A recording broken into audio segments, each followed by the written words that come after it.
তো গাইস তোমাদের জন্য নিয়ে চলাম আবার ছোট্ট করে একটা মিনি ব্লগ। আজ বড় শয়তান বাইক নিয়ে চলে এসছে, আমাকে কল করে ডাকলো, তাই আমিও চলে এলাম। এসে বাইকে উঠতে না উঠতে বাইকটা স্টার্ট করে দিল।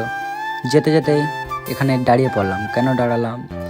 আমার চোখে একটা দোকান পড়ে গেল, আমি দোকানের ভিতরে চলে গেলাম।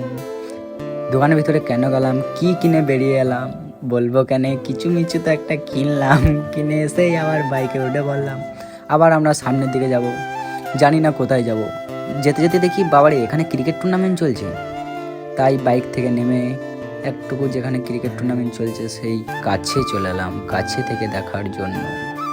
আহা, কাছে থেকে দেখে দারুণ লাগলো, তাই আবার খেলাটা দেখে আবার বাইকে উঠে পড়লাম। বাজারের দিকে রওনা হলাম। দিয়ে বাজারে এসে মাথাটা কেমন ধরে গেল, চা খেতে হবে, তাই বড় শয়তানকে বললাম বাইকটা পার্কিং কর, আর আমি চায়ের দোকানে চলে এলাম। এসেই দেখি কাকা গরম গরম চা ছাঁকছে, দিলটা খুশ হয়ে গেল। কাকার চা ছাঁকা কমপ্লিট হলো আর চা আমাদের হাতে চলে এলো। দারুণ চা, গরম গরম চাটা খেয়ে নিলাম। চাটা খাওয়ার পর আবার বাইকে উঠে পড়লাম। কেন উঠলাম বাইকে আবার? কারণ মাটির ভাঁড়ে চা খেতে মন যাচ্ছে, তাই এখানে চলে এলাম। এখানে এসে কাকা মাটির ভাঁড়গুলো কি সুন্দর সাজিয়ে রেখেছে, দারুণ লাগলো।